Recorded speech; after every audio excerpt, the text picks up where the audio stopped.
So we are talking about our specialization event and filling out our specialization forms. Again, for those of you watching the recording, what we're talking about here is something that we want to do within the FMM program within the first or second year of you being in our program. And the three speakers we have here today took different tracks within our program and ended up in different positions. Now, all these positions are excellent, but some of them you may gravitate towards more than others just based on your personality and what you want to do with your career, and that is perfectly normal. I also want to say before you hear about these experiences that you are always free to take any class that you want as a free elective. So let's say you hear from Ms. Samantha Niera, our bride-to-be. Let's say you hear from her and you hear that she's working in social media and you really like her story and you can really see yourself doing that. But you're also very, very interested in not just event planning and PR and social media, but maybe also visual merchandising. Well, guess what? The beauty of your curriculum is that you could add in that class for visual merchandising with Professor Avent and still take that and enjoy it and get to put that experience on your resume as well. Or maybe you want to take a buying class with me just to have it in your back pocket. You can do that as well, but still do the specialization that Samantha is going to talk to you about.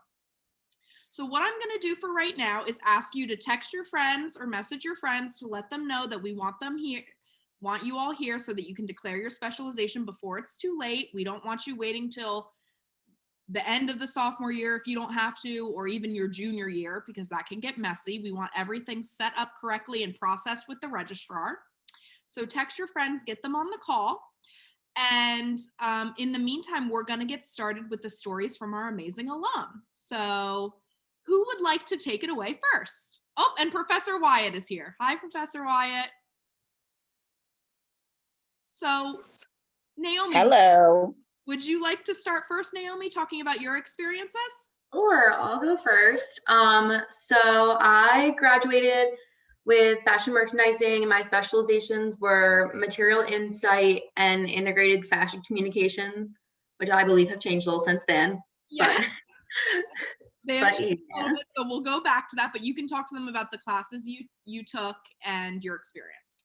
Yeah, so I took some textile classes and I also took some marketing classes as well.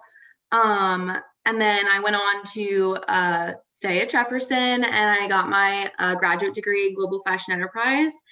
And during that time, I interned at QVC. I was working on Isaac Mizrahi and Halston brands as a sourcing intern.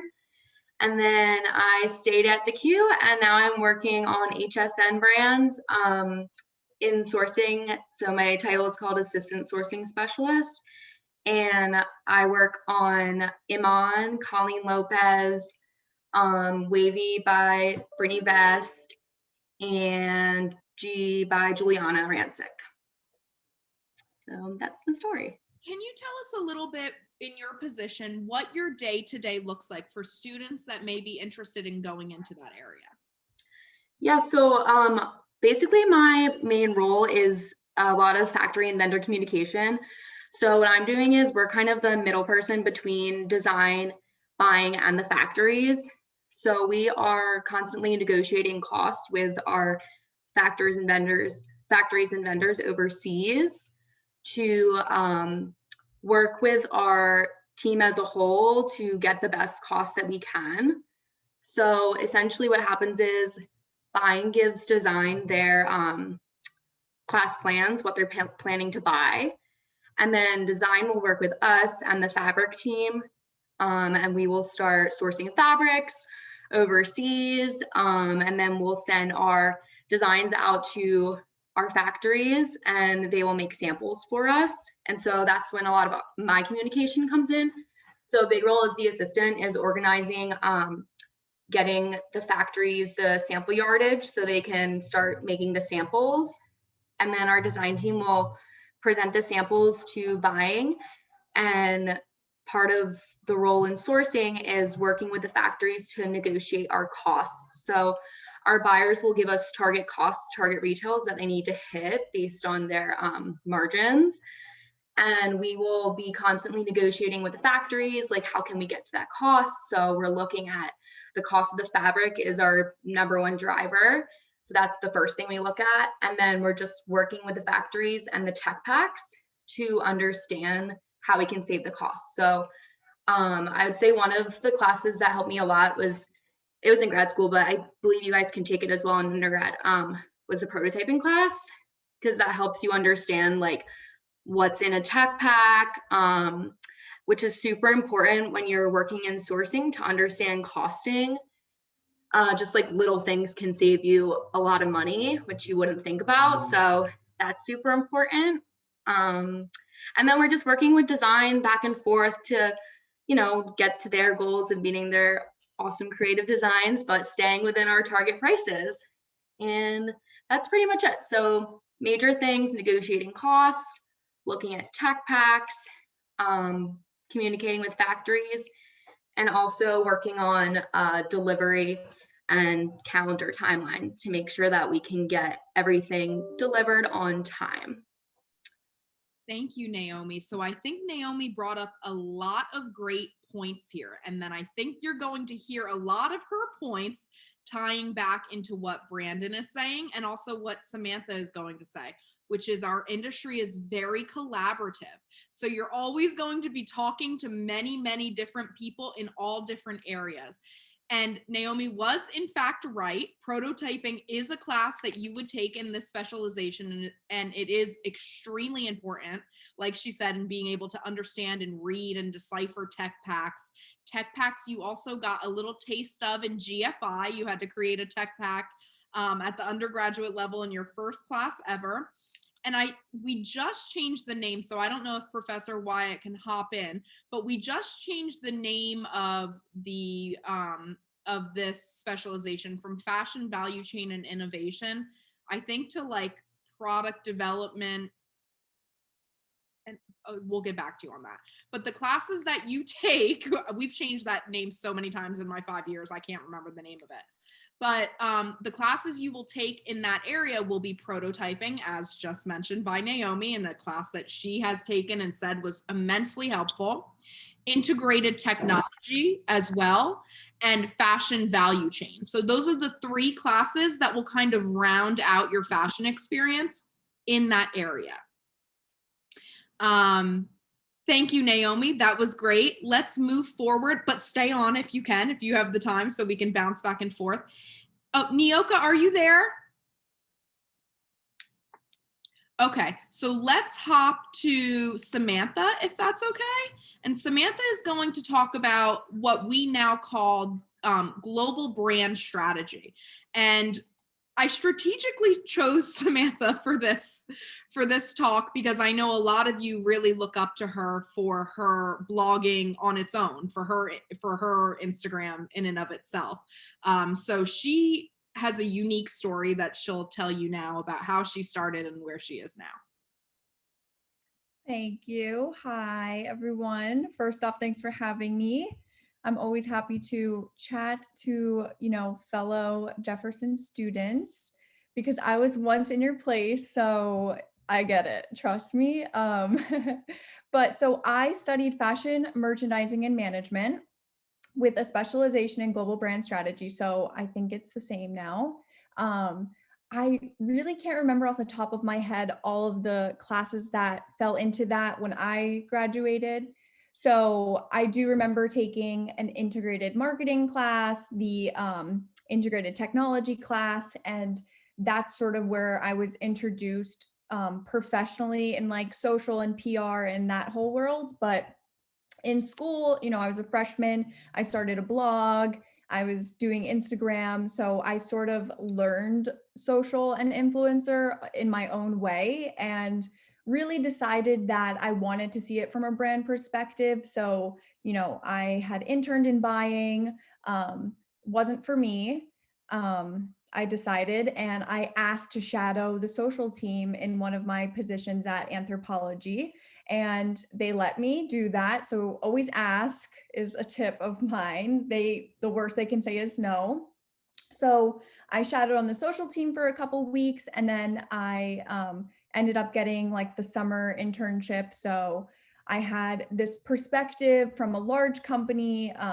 After that, I had taken some time off to do a little freelance work. So when I got my job at David's Bridal currently, I should have started off with that. I'll get there. But I had, this unique perspective going into that. I worked for a large company. I worked for small businesses and boutiques and did the freelance thing. And then, I had my own experience as an influencer. So I was able to really bring that to the table. So my current role is PR and influencer marketing coordinator at David's Bridal. They're out in Conshohocken. I started actually as a social media coordinator shortly after graduating. And from the day one, I really made it clear that influencer was something I was passionate about and something I wanted to pursue. And that's another, piece of advice.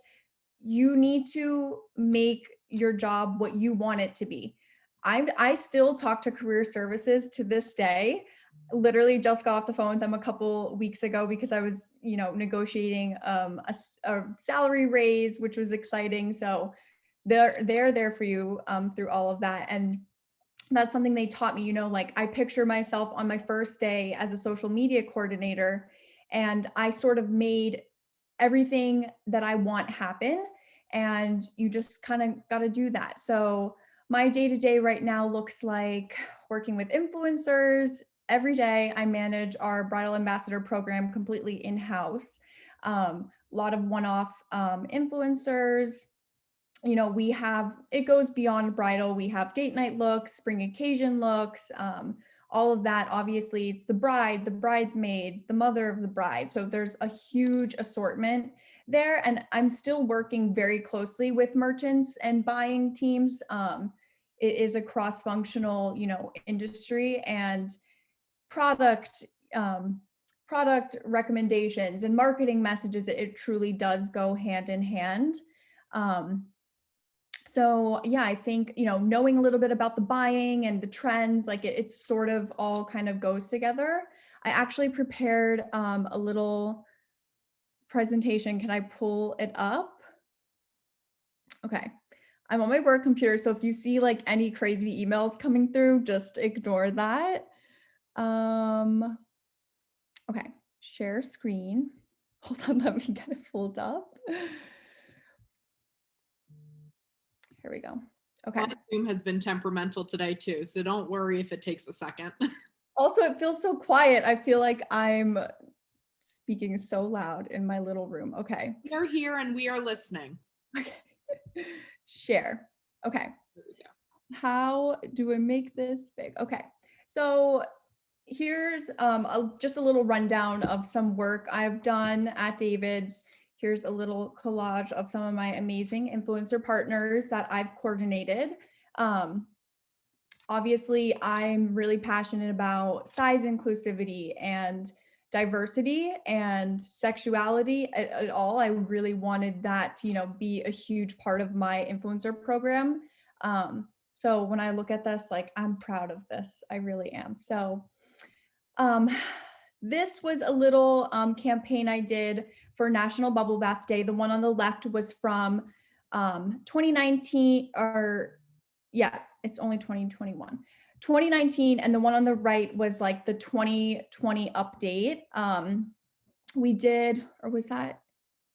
I don't know. This was, yes, mask season and not mask season. As you can see, we added on this little thing. So that was something I, brought to the table. I've worked with Soap and Glory actually before, and they were just the first brand to come to my mind. How can we tie someone in and gift some bride-to-bes, some, cute little goodies.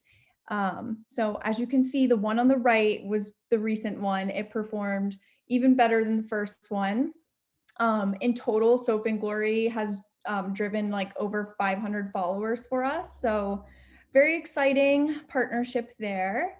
And again, it's all about building these relationships and maintaining them. So it's the same girl that I worked with the first time around. And I think, every year we're going to call each other up on this little national holiday. Let me change. Oops. Okay. So similar to the Soap and Glory for National Proposal Day, very fitting. We did something with Butter London. Again, I brought this to the table and now they contribute to our bride bag that you get when you like sign up for our loyalty program. So that was really exciting to see, you know, the relationship lasting. They created some really gorgeous content for us here and it was tied with another giveaway. Here's a fun one. It was for National Pizza Day. I know there's like a national day for literally everything. This was a local couple. Alex, she's like a little micro influencer, and her cute fiance. They are stunning, and we've continued to partner with them. We did like a mini Moni shoot with them last year, and just really exciting. So then I did want to include a couple of these like at home activations because, you know, when the pandemic hit last year, I had to revamp my entire strategy. And that was definitely something they didn't teach me in school. You know, like no one could have expected this. And we really had to quickly adapt and think on our feet. So I'm thinking, okay, what we A had no budget and B, we're in the office, our stores were closed, like we really had to think on our feet. So we have this custom veil tool where you can literally sit on your couch and make your custom veil. So this is Maddie. She's another like local public figure that we worked with to create this little at-home image. Here's another local micro influencer, Tiffany. She did a little something for our wedding planning toolkit. Again, just like how do you take David's bridal at home? So this was a perfect example of that. And then I recruited all of my influencer friends to collab with us for free because we had no budget at the time. So this is one of my friends, Monica, who did a little at-home date night look. So really, you know, it's constantly adapting. And I think that's it for my presentation. How do I stop sharing? Go up to the top. It should say stop share at the top. There we go. Top of your screen. That was awesome. Thank you. Okay, is it off? Okay. Yes, it's off. So yeah, I do a lot of influencer PR, you know, I have my hand in, but lately, you know, it's just been crazy influencer now that TikTok is like a huge thing. That's like my whole life right now, which is fine because I'm already glued to it. So pretty fun to, you know, have influencers going live. And, you know, our mission with influencers are brand awareness. Of course, we want to drive sales, and a lot of brands, I know QVC, for example, like they're very performance driven. They want to make sales, like that's what they're all about. David's Bridal, you know, came out of a bumpy business road, and it's really all about brand awareness right now. So clearly we're doing a lot of cool things. We have new activations happening all the time. We just did a collab with Steve Madden and another one with Betsy Johnson. So there's cool things happening all over, and it's really fun to be a part of that and show our influencers, and they're creating this gorgeous content for us to use, and it's very fun. Thank you, Samantha. So I think now you've seen two of our amazing alum that have had very different experiences, all from the same education that we are giving you. So it really shows what a well-rounded education our program and our professors, if I do say so myself, Professor Avent, Professor Wyatt, and I give you. We give you a really well-rounded experience. You're seeing that you're able to go into marketing, PR, event planning. You're able to work with vendors that you might not even speak the same language as, like what our Naomi is doing, right? She's working every day with countries that you may only dream of being able to visit. And one day Naomi likely will visit them when we're not in a pandemic with her work. She will be going to factories. She will be doing everything that we take you to do on those visits to China. That will be her life. And so that is something that's really exciting to look forward to for many of you that are interested in travel as well. And now we're here to hear from Brandon, who has another exciting job. I mean, all of these are dream jobs, truly. Every job here is a dream job. Really just depends on which direction you want to go. So Brandon, please take it away. Hi guys, I'm Brandon. I graduated in 2018 and my specialization was buying and merchandising. So classes, I took buying with Juliana, which was amazing. I took visual merch.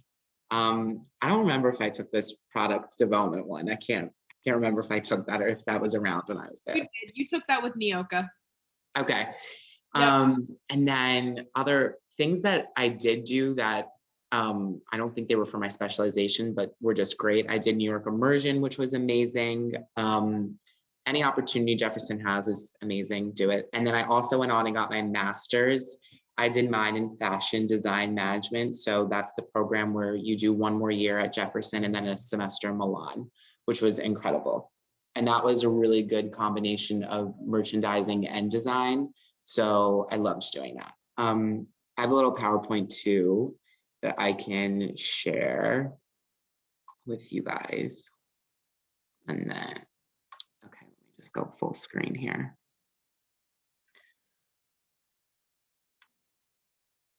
Okay, so just a little bit about me.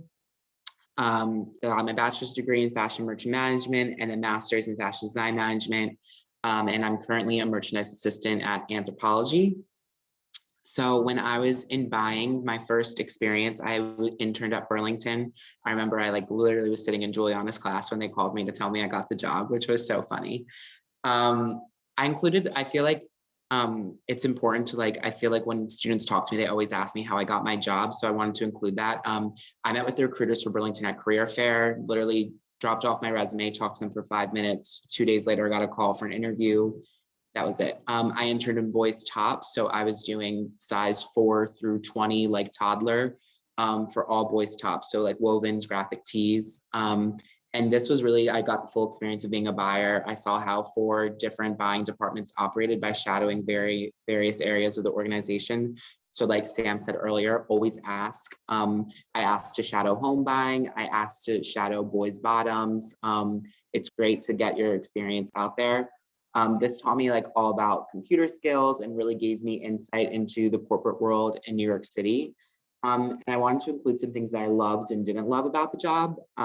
It's a Fortune 500 company. They pay extremely well.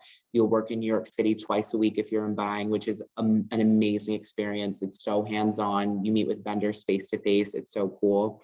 Stuff I didn't love was that it was really, really corporate. I didn't feel that the position was super, super creative when buying off price because you're buying straight off another person's line. Whereas if you're in a position like Naomi, you're kind of getting to make the product from scratch, which is so cool. It definitely felt a little bit more business than fashion to me. And I put that buying program can kind of be all about luck. And what I mean by that is when you work for a buying company where you're joining a program, you don't really get a say in where they place you. You get hired as an assistant buyer, and then they could put you in any department that you want, which for me was really scary because I wanted to be in buying, but I wanted to buy for fashion. So I didn't necessarily want to buy food, which is something that they sell. So that was something that I learned really quickly. I was like, okay, I want to be buying, but I also want to be buying for something specific. And I'll get into that in a little bit. So then I interned at Burlington or at Anthropologie as a buying intern, which was totally different from Burlington's experience. So I was actually working for Urban Outfitters store, and they had an event where store employees could go to the home office, which was amazing. And I met with recruiters at that event. I interviewed for 5 different roles before I landed an internship. Something that you'll hear frequently with URBN is it is rigorous to get a job. It's super competitive. So I did interview a lot before just landing an internship. When I was interning, I got to work with design and production teams. So I was working with teams like Naomi, who was helping me make my product. You get to work hands-on with design. You see everything that goes into the product. It's amazing. Buying was totally different. Whereas at Burlington, I was just buying straight off people's lines. The stuff was going into the stores just a few months later. When you buy for a brand like Anthropologie, you're buying based off of seasons. So that was something that was totally different for me. It was really hands-on. It was extremely sample-based. So I was working with all the samples, making sure everything was coming in on time, making sure everything was shot for the website. And then after this internship ended, I did extend it for a year throughout grad school, which was incredible. And I also got to eventually do a 3-month temporary production role, which was amazing. So that was a really great experience to I was doing something similar to what Naomi does, working with the factories, getting the product made. And I did that for 3 months my summer before going to Italy, which was my last semester of grad school. So what I do now, I'm a merchandise assistant. So that is the entry-level buying role at Anthropologie. Some companies start assistant buyers. Anthropologie starts a merchandise assistant. It kind of just gets you like trained to be an assistant buyer, which I think is really helpful. I interviewed for 5 roles before I landed this job. Now remember, COVID was a part of this, so it was extremely difficult to get a job. So I'm now the merchandise assistant for specialty sizes. So I do all of petites and plus, which is amazing. The duties are really similar to my internship, just with way more responsibility. How we buy for petites and plus is we see what our standard teams buy. So standard size dresses will send us over everything they're buying for a season. And we'll go over and say, okay, what do we think would work for petites? What do we think is going to work for plus? And my job in a nutshell is basically getting everything on the website. So that includes anything you see when you look at a product on the website. So obviously the image, I need to get the sample so that image can be shot. Anything that's in the copy, I need to say, what are the dimensions of the product? What are their care instructions? That's something that all stuff that I do. And then obviously there's so much more into it. So I go to assorting meetings. I help decide how many units we want to buy of something, basically any little thing that goes into the product going on the site, I help take part in, which is amazing. And then I have like other slides too, but I feel like you guys can ask questions, and if they feel relevant, I'll bring them back up. Yeah. I can say this to you all a million times. I'm just so proud of you. And I think I could literally cry looking at all of you and knowing I've had you in class and sat with you in my office. And it's just how far you've come, like hearing I already graduated in 2018. What? Like, how did that happen? And I remember you getting that call in my class. It's just like, and Brandon being able to relate back to Naomi, like, hey, we work with people like Naomi, but in my business. And then Samantha, like, Brandon is probably the one telling you, like, hey, we're pushing these units. We have this many units behind this dress, so we need to market it. We need to push this one in a big way. Every day is the one that knows it's happening in a big way because she got a great price on the fabric, right? So it's all related, and it's very, very collaborative. It's very, very almost incestuous is almost the word we want to use. We can't get our job done without the other person getting their job done. If the next person, it doesn't move forward. So if Naomi doesn't do her job and get the right pricing, then Brandon can't buy the goods, and then Samantha can't market them. And if Samantha doesn't market them, then we don't make the money, and then Brandon gets in trouble and maybe gets fired, or we lose money to that department, and then Naomi doesn't have a job to find more fabric for that department. But if that product is really good, Naomi may go back and say, well, this fabric was a real success. Let's buy a few reams of this fabric and keep it on hand. And Brandon's going to say, all right, that fabric did really good. So next season, we want it in a long sleeve. We want it in a maxi. We want it in all these things. And then Samantha's going to say, okay, how did I market it last time? Let me market it different, but not too different, so everyone will still buy it. Right? So it is all related, and all of them need each other to make the grander process work. So I guess now I've listed all of the classes that are required for each of these different programs. Does anybody have any questions right away for any of our speakers? And if you're shy, you can type it to me in the chat box and I'll ask it. Okay, I had a question. I'll turn my camera off so it's not like as awkward. Okay, wait, I don't know like really how to like phrase this question. Okay, this is for Samantha. So like, do you get to like tell people how you want the like photo shoots and stuff like to look, or is that like someone else's job and you're kind of just like there? So luckily I have a lot of like creative say and I can take a lot of creative direction. There's definitely, you know, David's Bridal, when you first think of that, you maybe think like grandma dresses or something, but it's really not. And that's the whole point of our influencer program. Like I said, like we want to kind of break that stigma and like let everyone know we're working with really high end, like A-list influencers to, you know, get the word out there. So I'm trying to think of like an upcoming activation we have right now. It's Bridal Market Week. So we have 5 influencers. We sent them 5 dresses. So our stylist and our marketing team and merchants kind of sat down and put these little vignettes together. But then I can take that product, like, okay, these 5 dresses go together because they're cottage core. That I know that's like a trend right now in bridal. So I have to take that and I'm like, who embodies that cottage core, you know, vibe? And like, I can pull swipe, which is basically just inspiration, and send it to the influencer. So yeah, we definitely look for like a very specific thing, but it does come from another team. I'm just trying to find a way to, you know, piece the influencer together with our vision. Oh, thanks. So you like work with stylists a lot then?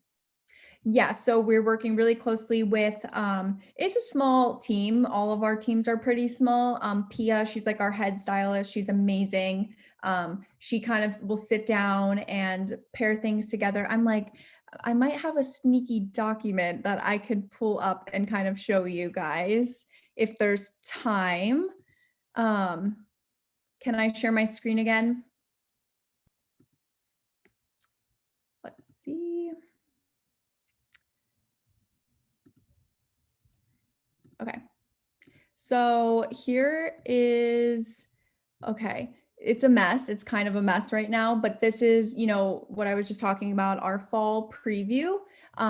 So we have some of our key color trends in here. This comes from our merchant teams.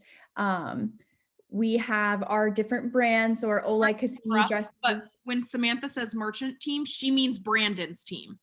So just so you know, the buying and merchandising, that's Brandon's team. So that was given to her by Brandon would have created that if they worked for the same company. Sorry, exactly. Just want to be, because we have different terms. Sorry, go ahead, Sam. Exactly. So like we have Oleg, which is like very, when you think of like a princess bride, that is our Oleg brand. Melissa Sweet dresses are very boho. So, you know, obviously all of these vignettes. Our Galena bride is super sexy and daring.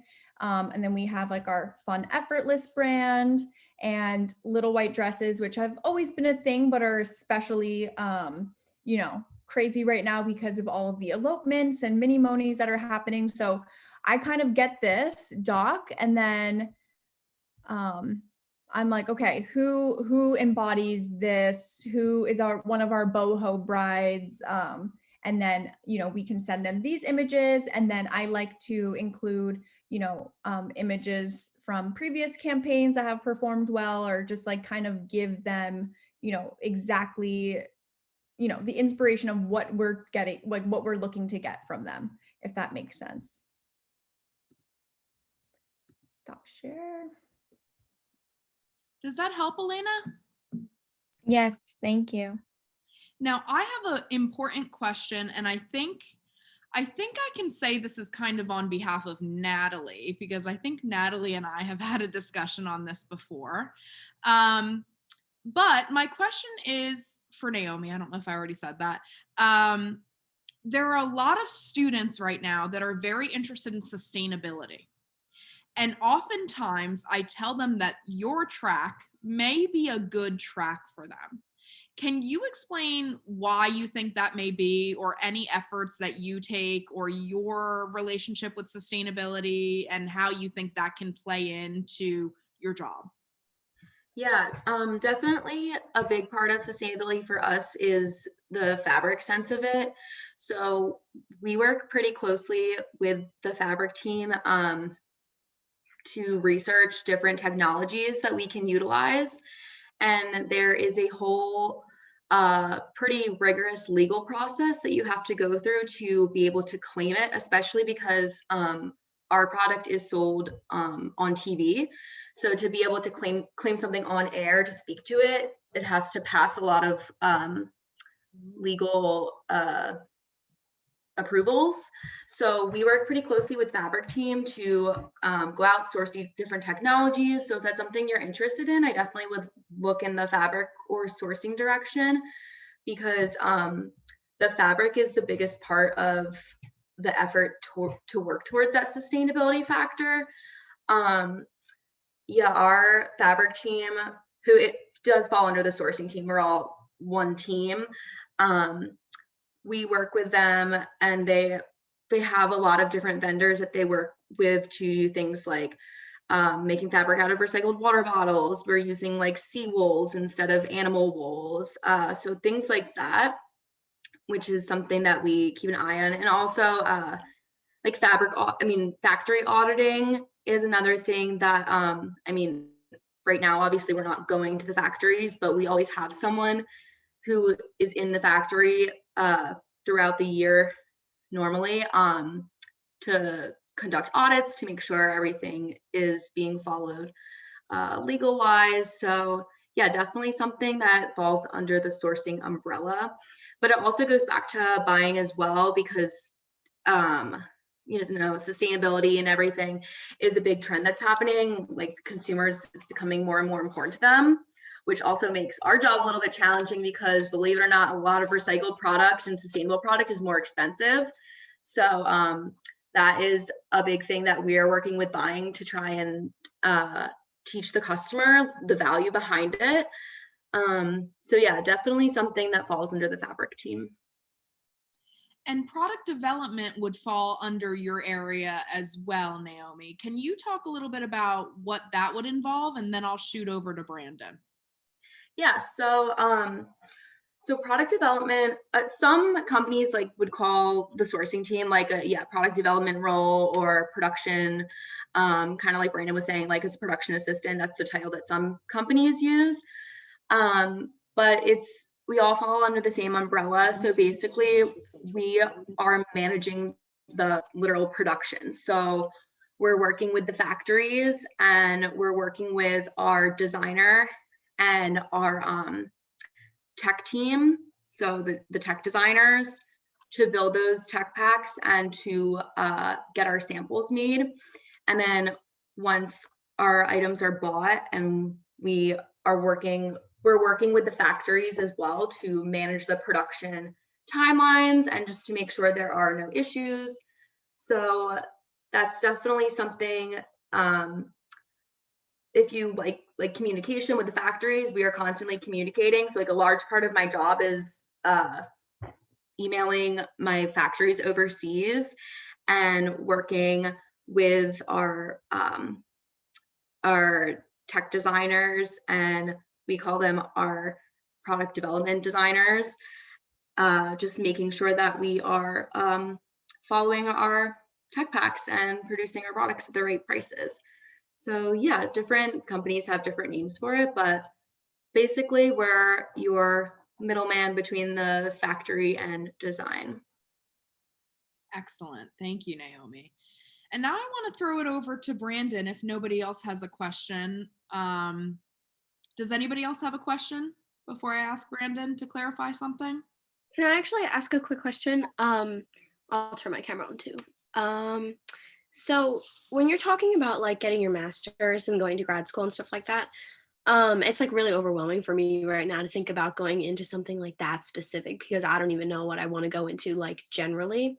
But I think it was Naomi who was talking about how you mastered in something like really specific to your specialization.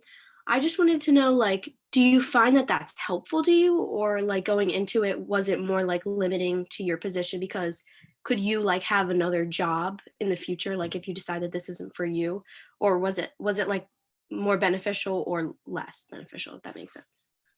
So originally when I was an undergrad, I really thought that I was going to go more towards like a marketing direction. So like all of my internships when I was in undergrad were pretty like marketing, social focused. And then I realized that that wasn't really what I wanted to do. I wanted to do something more hands-on and more, being able to communicate with the factory on the product in the beforehand situation. So like when the product's being made versus once it's already been made and those steps afterwards.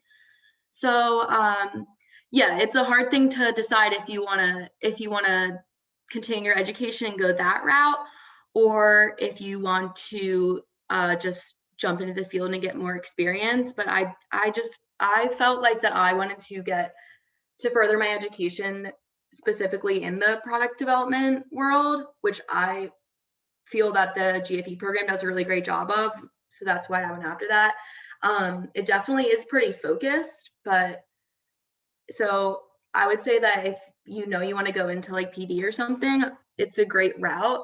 However, I do know that other people who have graduated from the program who did end up going into buying or other areas of expertise, kind of like Juliana was saying, like, because you are going to be working with all of these teams in this industry, things do cross over. Like, I have girls on my team who were fashion design majors, and then people on the tech team who, were like textile majors. So I think you can really apply what you learn in whatever area you want to go into, as long as you get that internship experience, just keep talking to people in the industry.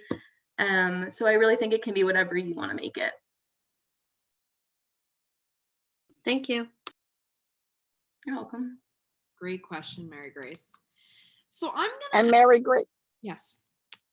sorry, I was just gonna say, Mary Grace, we could help you work out some of those thoughts as well. You're not by yourself. Absolutely. Okay, good. Thank you.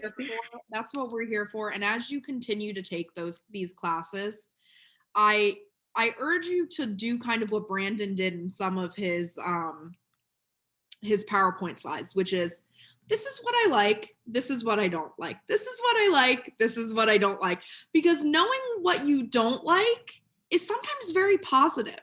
Sometimes it is very positive to take from an experience, well, this wasn't for me, and that's okay. It's not it doesn't have to be negative. This wasn't for me, and that's okay. So in the next position I choose to take, I will rectify that, right? And that is the great part about getting internships, and multiple of them while you're at Jefferson, still in school, because you're able to learn from those experiences and then move on to the next one and try to rectify that thing that you didn't like. Then maybe you'll find something else you didn't like, but again, that leads you to your dream job eventually. And again, we're here to work through that with you. One of the questions that I have that I think is a common question that I get from students, so I want to bring it to Brandon, is the difference. Now, within buying and merchandising, we call things merchandising. So you could be visual merchandising, or you can be a merchandiser or buyer.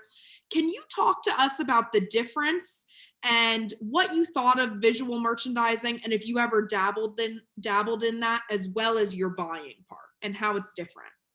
Yeah. I did want to say one thing before I got to that, because I think it would help Mary Grace's question. When you're picking your specialization, something that I think is really helpful is, don't put the pressure on yourself to be like, I'm picking the buying specialization, that means I need to be a buyer. Pick a specialization that you're just interested in learning about. I didn't know if I wanted to be in buying, but I knew I was interested in learning more about buying.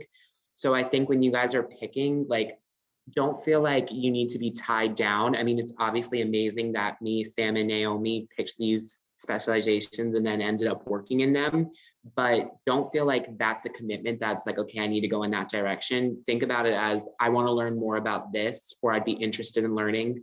Or when I took GFI, I was really interested in learning about this part, so I want to learn more about that. I think that that's something really to think about. And also, I did do grad school as well. And one thing that I loved about my program was it was a little bit of everything. I took a social media class. I took a product lifecycle class, which was the best class I ever took in college in general, undergrad and grad. Taught me everything that I do at my current job, which was amazing. And then I also took a color class, which was totally like something that I never thought I would take. So that was something really cool for me too. But now to answer Juliana's question, merchandising and buying, so when you work at Anthropologie, we actually have a merchandising team. And what that team does is there's two parts of it. The one team works on merchandising the website because that's so huge now with everything being, virtual. And then we have another team that kind of merchandises our shoots and stuff. So we'll show them what we are buying for. So right now we're working on May. And I can actually show you guys something too that will be exciting. So right now we're working on May. We do 2 parts of May. So what I do is for Plus. So I'll work with our merchandising team and they'll say, pass me any samples you have of product that's delivering between April 15th and May 15th to the store. And they'll take that product and then they'll make stories out of it. So here's a little peek of what we're doing for this upcoming May for Plus. So these are all samples that are going to be hitting in. So we have swim coming in at the end of April, which is so exciting. We have these jumpsuits. So what I do as a merchandise assistant, which is in buying, is I let them know, hey, here's what we have. I create a doc of everything that we're buying. They let me know what they're interested in. Then we pass it to them and they'll style this out. So in like a month, or not even a month, in a few weeks, the Plus customer will get emails of all of this stuff on a Plus model that's shot on location. So you have creative shoots and you have just straightforward shoots. So when you're on a website and you see just a model in front of a white background, that's just a regular e-commerce shot. This stuff will be like romantic picnic, will likely be shot like in a park maybe. This is Palm Springs, so it will be shot on a beach. So this is what the merchandising team does. And then there's obviously social media too, which plays another part. So social, which is more what Sam does, Sam might see the shot that the merchandising team of this dress and say, this is beautiful. I want to post this on our Instagram page. I know it's going to get great activity. So that's what they'll do. So I think that helps you answer a little bit, Juliana, your question, right? You're on mute, sorry. Yes, absolutely. And I love that you actually showed that visual because I think students tend to get very bogged down with this idea of creativity and creative freedom.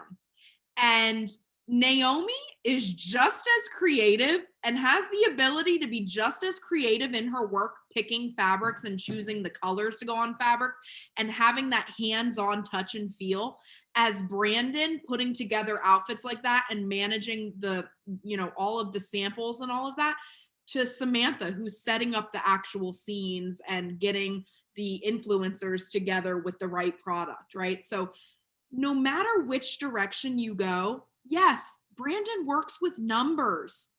Yes, Naomi works with numbers and costs and high frequency numbers and emails and Asia, right? We're all doing that. But every single one of these students, of these alum, of these now professionals, are very creative. And that is something that they all have in common. So I want you to know that even though you are in the business school, and even though you are fashion merchandising and management within a business school and declaring a specialization that may feel heavy in numbers if you come to me for buying and merchandising, or may feel heavy in technology when you go to integrated technology, right? Or may feel heavy in marketing when you go to contemporary brand management. In the end, your creativity is what carries you through your job. The creativity, your special eye that you have for fashion, which is the reason we're all in this room today, is what is going to carry you through the day to your day-to-day on your job. And it's what is the most exciting, right? So seeing that and Naomi touching the fabrics, seeing the fabrics, testing the color fastness, that is all a very creative part and hands-on part of what these jobs are. So please don't think, and I hope you saw this today, that any of them are less creative than the other. Every single one of them is creative in very different ways, but each of them is very important to the process that gets us and the consumers the end result. Does that make sense? Awesome. I think that was a very powerful final visual. Does anybody else have any questions? I know that we have a couple of freshmen on the call, so I'm hoping that for those freshmen, this may be enlightening to you, as kind of, and it may be jarring to you, and don't be scared. Again, Professor Wyatt, Professor Avent, and I are always here to talk to you. And I know that our amazing alum are like more than willing to talk to you at any time because they're amazing, as you can tell today. But does anybody have any other specific questions? I think we touched on sustainability within product development because I know that's important to a lot of you. Social media, we definitely touched on. Buying and merchandising, visual merchandising. Does anybody else have any questions? Is there a certain order we should take the classes in? That is a great question. So depending on where you are, I would say that I generally, now Nioka and Camille can interrupt me and say what all advisors are a little bit different. So there is no wrong answer. If you listen to Nioka, Professor Wyatt or Professor Avent, you'll be fine. But my personal thing, and they could disagree with me, is I would say wait till your junior year.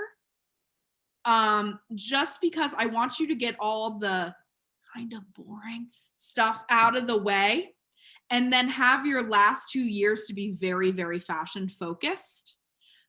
Plus you get GFI the first year and then you get fashion immersion and retail your second year.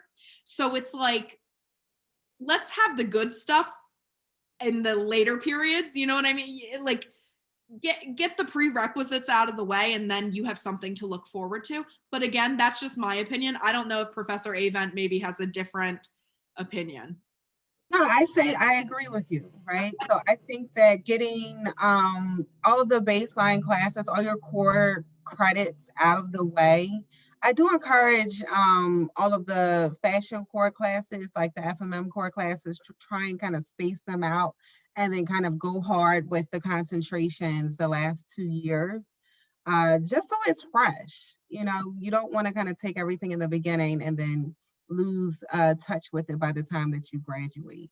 Okay. Most of my classes are full of like, you know, not graduate, but senior students, right, except for CFI, and because they're taking their concentrations now, which I think is smart. Mm-hmm. Exactly. And it's like Professor Avent said, it's more relevant as soon as you're getting out. It's also something to look forward to. And then your projects are also fresher in your portfolio, right? Yeah. More fresh and relevant to what's happening right now in industry. So let's say you decide, Natalie, I don't know which direction you're leaning towards, but just based on what I know about you, I think I kind of know. And you're going to be a junior in the fall, are you not? Yeah. Yeah. So I wouldn't have a problem with you taking one of your specialization courses in the fall if you wanted to, or you can wait until the spring and then take one each semester until you graduate. That's 3 semesters and done. You should definitely take one in the fall. Don't wait till the spring, because if you're planning on doing internships, you have to have your feet wet a little bit and have something in your portfolio to show, because in the fashion core classes is where you're going to get to take, well, not take, but you're going to be entrenched in doing projects. And as you're selling yourself, you have to sell something. Mm-hmm. So I always recommend for students to take their first specialization course as when you're a second semester sophomore. You take the first one and you get your feet wet. So that's why we try to get you to declare as early as possible so you could get started. Because you need something to show. You're not going to show a hallmarks course, right? That's not going to be interesting if you're a candidate going for an internship with anthropology or QVC. Yeah, so that makes you more competitive. That's great advice, Professor Wyatt. So Camille, we're going to have to change our thing to the end of sophomore year, they take their specialization classes, or the beginning of junior year. So if you can sign up still now, you're able to sign up and you know what you want your specialization to be, send them over to me or Professor Wyatt or Professor Avent. We'll get them signed and we'll get them through to the registrar and you can get started. Yeah. Something that I want to show you really quickly. Let me just get on. I will say too, though, I'll add really quickly. It depends on the student. especially if you're a transfer student, that's a whole nother story. That's what I was gonna say. The transfer Right. students usually are. it's just Yeah, different.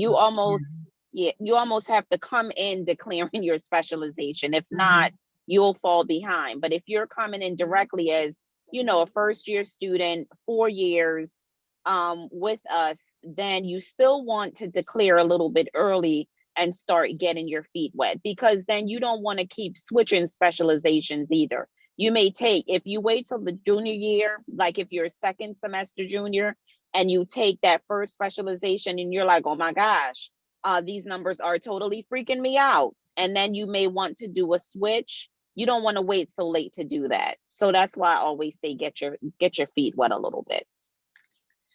So for all of you that are on this call, what you're going to want to do next, thank you, Professor Wyatt. Sorry, I didn't say thank you. What I want you to do next is I want you to get your hands on the specialization form. Even if you want to take an evening or a couple evenings to think about it and marinate on what Naomi and Samantha and Brandon, all the great advice and experiences that they spoke with you about, get your hands on that specialization page. So the way you're going to do that is you're going to go to TJU, right? The regular website that comes up, type in registrar, go under forms, and the declare a specialization form will be under there. I will also send it to all of you that I know are in my retail class. I'll also send it to you through there just for a little bit easier access. And then you can either send that to, I would say to send it to your advisor. Nyoka, do you have an opinion on that? Should they send to their advisor? Because we have to sign it anyway, right? The advisor signs it. Okay, so you'll send to your advisor. If you want to just send it to me, just send it to me. I'll sign it, and then we'll send it off to the registrar. Do not be concerned when you do not see it right away, okay? That is okay if you don't see it on your degree works right away. Sometimes it takes registrar a little bit of time just to process the paperwork, and that's completely normal, but we'll have it on file that you did fill it out, okay? So for any of you that want to send that to me or your advisor, you can do that. We sign off on it and it gets all done. Does anybody else have any questions for our esteemed alum?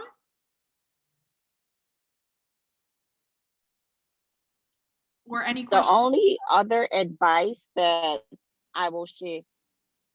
Can you all hear me? I'm breaking up a little bit. That's why I'm keeping my camera off. Oh yeah, we can hear you. Can you hear me? Yes.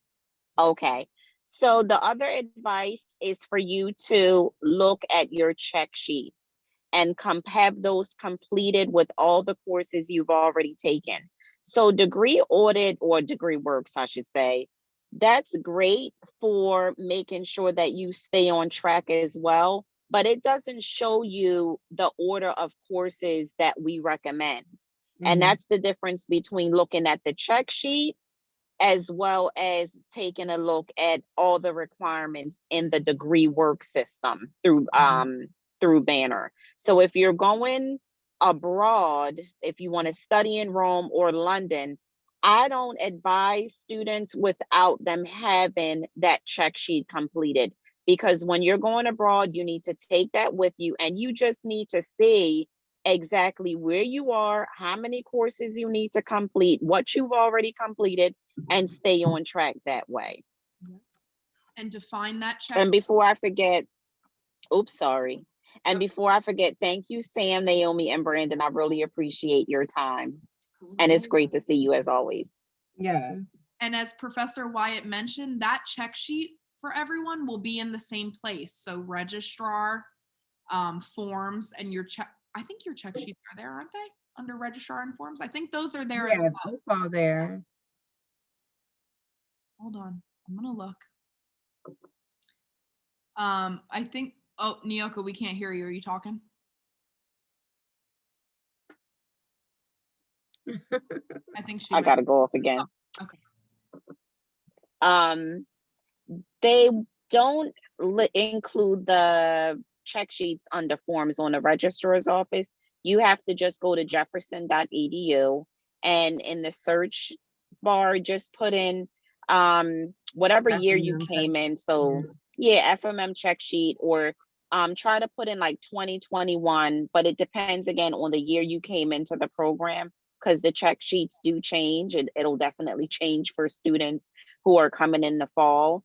But put the year in, because sometimes if you're not careful, it will send you like the 2017 or 2018 version, which is different from 2020, So 2021. here they are right here, everyone. Can everybody see my screen? University catalog and handbooks. All I did, let's just go back, okay? I'm gonna walk you through this. I'm on the Jefferson website. All I did was type it in right here in this search box, okay? And then you're gonna go into, this is probably it right here, to be honest. Yep, there's the check sheet. You can print that out, okay? Then if you want to find the form for declaring a specialization, you're going to type into the same place, registrar. Once you get to the registrar's office, you're going to go to forms and you're going to go under there. You're going to find the declare a specialization form. Okay, so it's pretty easy, pretty self-explanatory. Does anybody else have any questions? I don't want to take time from anybody that might have a question. No questions? Okay, well then, in interest of time, I will let everyone go.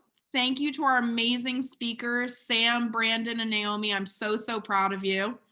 I almost cried a couple of times. It's very emotional to see how successful you all have become, and we are all very proud of you. And I hope that all of the students on the call can see their future in these faces, because that is going to be you in just a couple of short years. So thank you for sharing your experiences. Nyoka is logging off. She's thanking us again and saying it's great to see everyone. Naomi is allowing everyone to contact her, as is Brandon, and I'm sure Sam is as well, on LinkedIn or by email. So please take advantage of that. Take advantage of these amazing resources we have. And until next time, we'll see you all soon. All right, guys. Thank you. Thank you so much. you. Thank you.